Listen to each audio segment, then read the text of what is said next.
नमस्कार. मी विकास देविदास लाड, राहणार सिन्नर, जिल्हा नाशिक. आपल्या सर्वांचं माझ्या यूट्यूब चॅनलवरती सहर्ष स्वागत.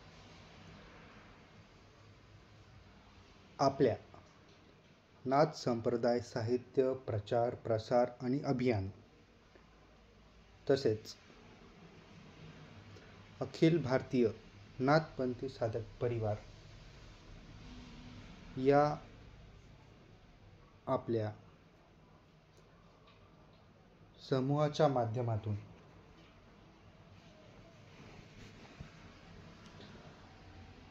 आणि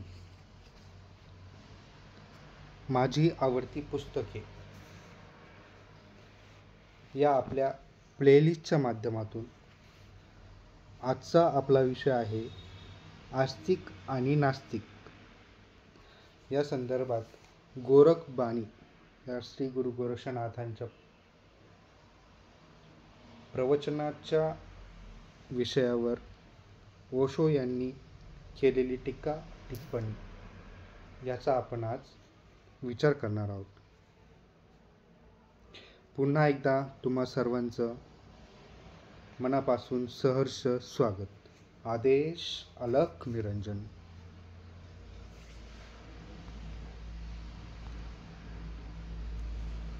बसती न शून्य शून्य न बसती अगध अगम अगोचर ऐसा. गगन शिशर मही बालक बोले ताका नाव धर हुगे कैसा. बसती न शून्य. आता ह्या वाक्यांचा विचार करत असताना ही जी भाषा आहे गोरखबाणीमध्ये, तर ही थोडीशी उत्तरेकडील भाषा आहे आणि त्यावेळेस प्राकृत आणि संस्कृत आणि उत्तरेकडील हिंदी भाषा यांचा प्रभाव त्यावेळेस जाणवत होता. तर त्या अनुषंगाने आपण आता त्याचा अर्थ विचारत घेऊया. परमेश्वर आहे असे आपण म्हणू शकत नाही आणि नाही आहे असेही म्हणू शकत नाही. जरा विचार करा. परमेश्वर नाही आणि आहे या दोन्हींचा मेळ आहे म्हणून दोन्हींच्या पलीकडे आहे. आस्तिकाला तो माहीत नाही आणि नास्तिकालाही माहीत नाही. खरं तर आस्तिक धार्मिक नाही आणि नास्तिकही धार्मिक नाही. तुमचं आस्तिक आणि नास्तिक असणं या एकाच नाण्याच्या दोन बाजू आहेत. आस्तिक म्हणतो आहे आणि नास्तिक म्हणतो नाही. दोघांनी निम्म्याची निवड केली आहे. परमेश्वर आहे आणि नाही दोन्ही एकाच वेळेस आहे, एकत्रच आहे. त्याचं असणं हे नसण्यासारखं असतं. त्याचं पूर्णत्व शून्यवत असतं. त्याची उपस्थिती ही अनुपस्थितीसारखी असते. सगळेच विरोधाभास परमेश्वरामध्ये सामावलेले आहेत. आणि सगळ्यात मूलभूत विरोध कोणता असेल तर तो आहे की नाही याचाच आहे. आहे म्हटलं की अर्धेच उरते. सगळ्या वस्तू नसतील तर त्या कुठे जातात? नसल्या तरी कुठेतरी जातीलच ना. त्या इथे नाहीत पण दुसरीकडे कुठेतरी असणारच ना त्या. एक मोठा वृक्ष आहे, त्याला एक बी लागले आहे. वृक्ष मरून जाईल, मग तुम्ही बी पेरले तर पुन्हा वृक्ष निर्माण होईल. बीज म्हणजे काय? वृक्षाचं नसणं, वृक्षाचं दिसत नसलेलं रूप. पण तुम्ही बीजाला फोडून बघितले तर त्यामध्ये तुम्हाला कुठेही वृक्ष दिसणार नाही. मग वृक्ष गेला कुठे? वृक्ष बीजामध्ये सुप्त रूपात आहे, पण आता अनुपस्थित आहे, पण नंतर प्रकट होणार आहे, पण आता अनुपस्थित आहे. बीजाला जमिनीत पेरला, त्याचे योग्य प्रकारे सिंचन केले, मग त्याचा वृक्ष होईल.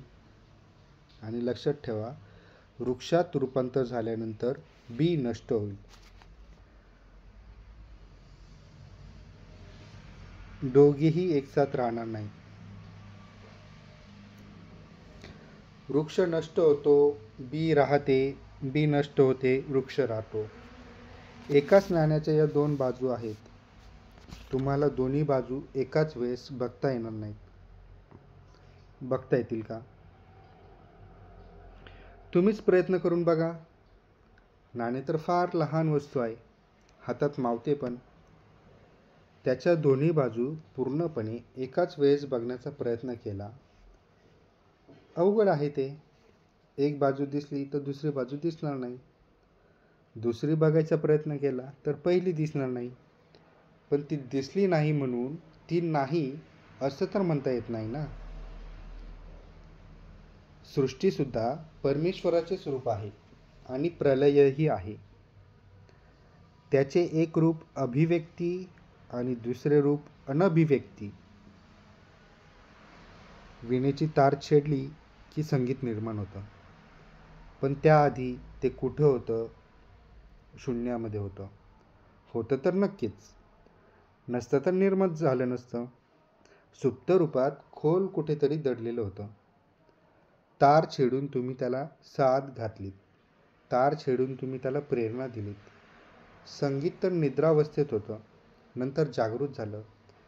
संगीतकार संगीत निर्माण करत नाही, तर ते केवळ जागे करतो, निद्रावस्थेतून बाहेर काढतो. स्वर कोण निर्माण करतं? स्वर कोणीच निर्माण करू शकत नाही. या जगात कोणतीही गोष्ट निर्माण करता येत नाही आणि नष्टही करता येत नाही. आता तर विज्ञानानंही मान्य केलं आहे, वाळूचा एक लहानसा कणही तुम्ही नष्ट करू शकत नाही अथवा निर्माण करू शकत नाही. कोणतीही गोष्ट वाढवता येत नाही आणि घटवताही येत नाही. जग आहे तेवढेच आहे आणि तरीसुद्धा वस्तू तयार होत असतात आणि नष्टही होत असतात. याचा अर्थ असा आहे की रामलीलाचा खेळ करणारे कलाकार पडद्यासमोर येतात आणि खेळ संपल्यावर पडद्यामागे जातात. पडदा वर जातो आणि पडदा खाली येतो. वृक्ष नष्ट झाला म्हणजे पडदा पडला. वृक्ष पडद्याआड गेला तो बीज झाला. पडदा उघडताच बीजाचा पुन्हा वृक्ष झाला. तुम्ही एखाद्या व्यक्तीचा मृत्यू बघता म्हणजे काय पाहता? परमेश्वराचे नसणारे हे रूप पाहता. जो आता होता तो आता नाहीये, जो असतो तो आता नाही, आणि आता जो नाही तो पुन्हा आहे, होणार आहे. आस्तिक निम्म्याचीच निवड करतो आणि नास्तिकही निम्म्याचीच निवड करतो. दोघांमध्ये काहीच फरक नाही. तराजूच्या एकेका पारड्याची त्यांनी निवड केली आहे. त्यांनी तराजू तोडून टाकला आहे. तराजूसाठी दोन्ही पारड्यांची गरज असते. तराजू म्हणजे दोन्ही पारड्यांचा मेळ आहे. जोडणीपेक्षाही आणखी काहीतरी जास्त आहे. परमेश्वर आहे आणि नाहीचा मेळ आहे, आणि तरीही त्यापेक्षा आणखी काहीतरी जास्त आहे. आस्तिक हा पण भयाकुल आहे आणि नास्तिकही भयभीत आहे. आस्तिक आणि नास्तिक या दोघांचे भय तुम्ही समजून घेतले तर तुम्हाला आश्चर्य वाटेल. दोघांमध्ये काहीही फरक नाही. दोघांचा पाया भय हाच आहे.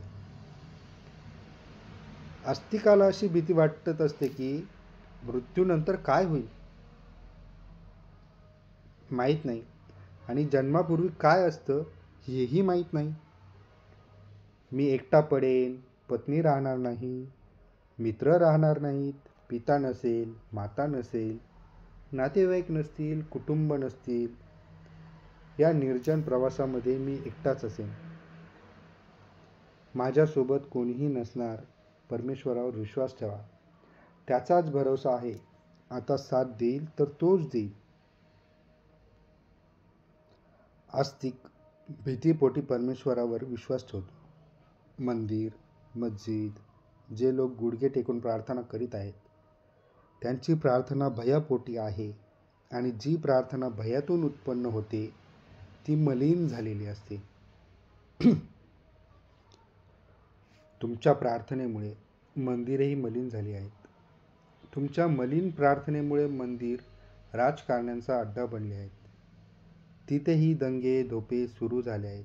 हिंसा, वैर, प्रतिस्पर्धा सुरू झाली आहे. मंदिर आणि मशीद दंगे करण्यापलीकडे कोणतेही काम करीत नाही. आस्तिक भयभीत आहे.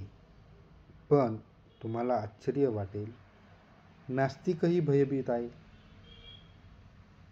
तर कसे? सर्वसाधारण लोक विचार करतात की नास्तिक भयभीत झाला असता तर त्याने परमेश्वरावर विश्वास ठेवला असता. बरोबर ना? त्याला भीती दाखवता दाखवता सगळे हतबल झाले आहेत. त्याला नरकाची भीती घालतात. नरकातली भयानक दृश्ये त्याच्यासमोर उभी करतात. आगीच्या ज्वाळा, कढईत उकळणारे तेल, बिभत्सपणे हसणारे राक्षस तुला कढईत टाकतील, जिवंत उकळतील, आगीत भाजून काढतील. एवढी सगळी भीती घालूनही नास्तिक घाबरत नाही. परमेश्वरावर तो विश्वास ठेवत नाही. म्हणून लोकांना वाटते की नास्तिक निर्भय असेल, पण ते चूक आहे. मनाचा शोध घेत खोलवर गेलात तर तुम्हाला समजेल की नास्तिकही भयभीत आहे. म्हणून परमेश्वरावर तो विश्वास ठेवत नाही. त्याचा नकार हा पण भयापोटी आहे. परमेश्वर जर खरंच असेल तर नरकही असेल, तर स्वर्गही असणार, मग पापही असेल आणि पुण्यही असेल. परमेश्वर असेल तर त्याच्यासमोर कधीतरी कबुली जबाबही द्यावा लागेल. परमेश्वर आहे म्हणून कुणीतरी आपल्याला पाहत पण आहे, आपली पारख करत आहे. आपल्या पाप पुण्यांचा हिशोब ठेवला जात आहे. या गोष्टींचे उत्तरदायित्व कोणासमोर तरी स्वीकारावं लागणार आहे. ते टाळता येणार नाही. आणि परमेश्वर असेल तर स्वतःला बदलावे लागणार आहे. आपण ज्या पद्धतीने जगत आहोत त्या पद्धतीने त्याच्यासमोर ताठ मानेने उभा राहू शकणार नाही. परमेश्वर असेल तर नास्तिकाला आणखी एका गोष्टीची भीती वाटत असते. परमेश्वर अस्तित्वात असेल तर मला त्याचा शोध घ्यावा लागेल, आयुष्यपणाला लावावं लागेल.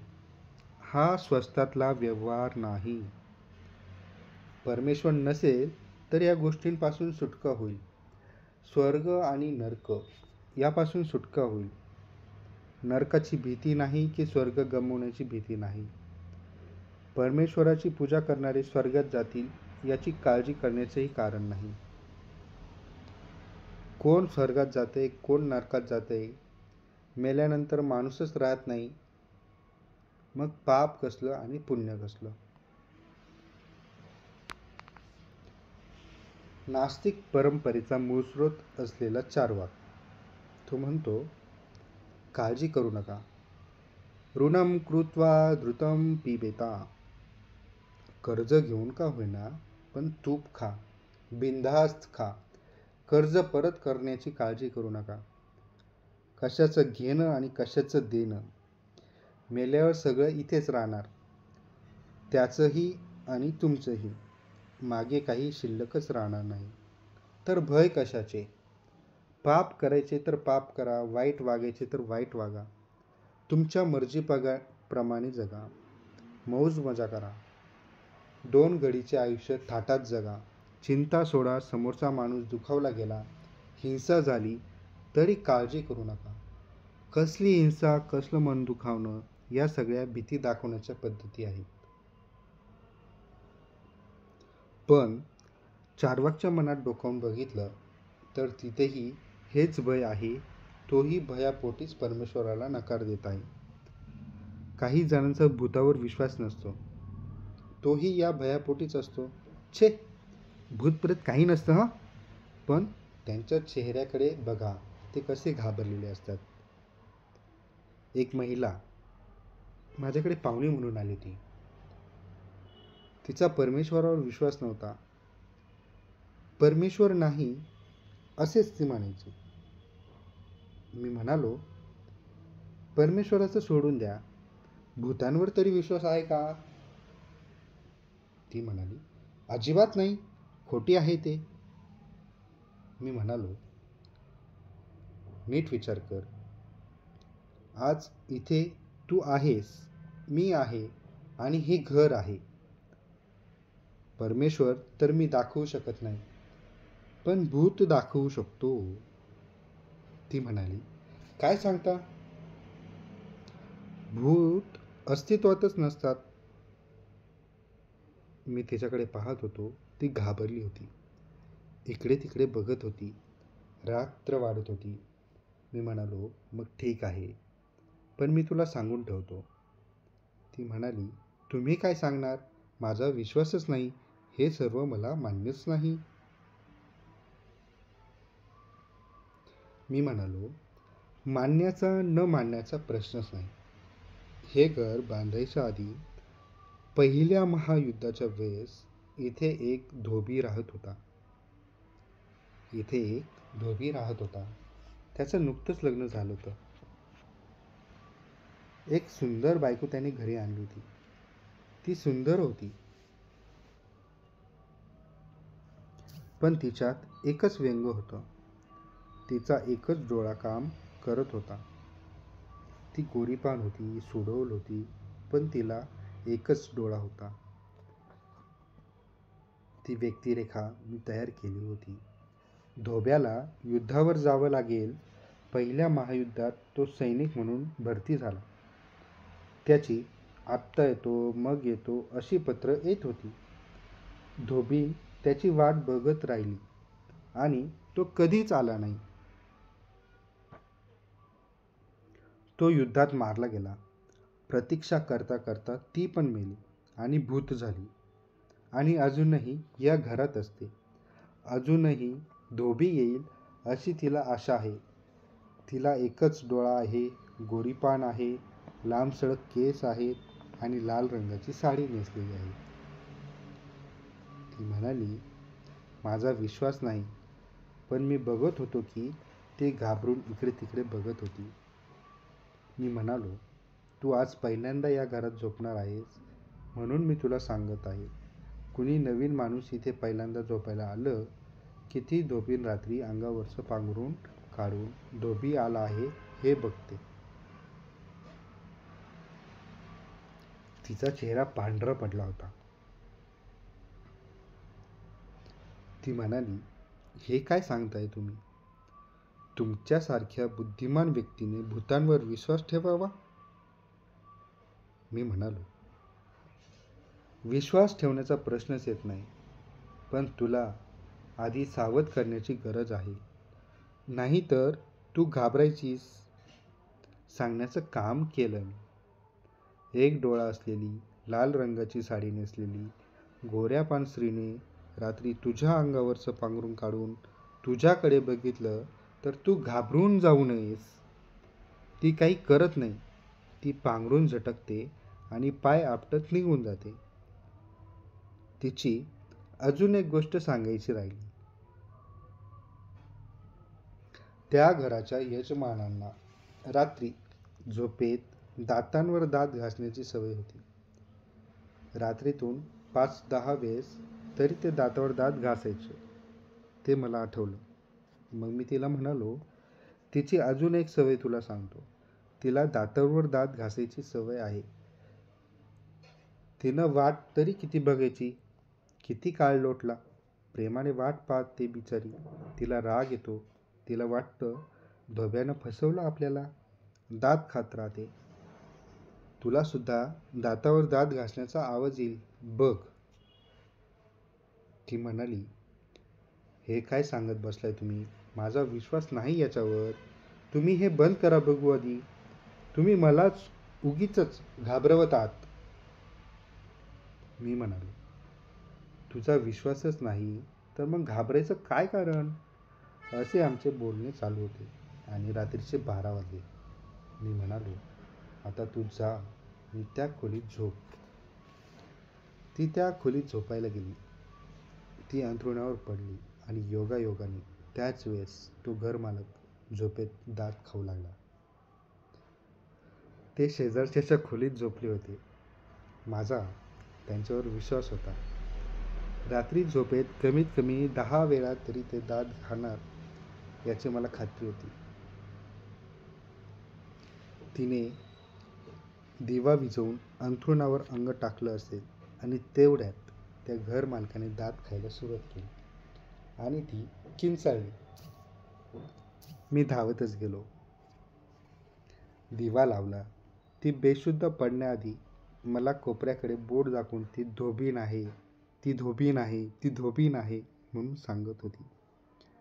मी तिला लाख वेळा सांगितलं की भूत अस्तित्वात नसतात, पण ती म्हणाली, आता तर माझा विश्वासच बसला. मला ती समोर दिसली. तुम्ही वर्णन केल्याप्रमाणे होती. गोरी पान, लांब सडक केस, लाल साडी नेसलेली, दात खात असलेली. संपूर्ण रात्र अशीच गेली.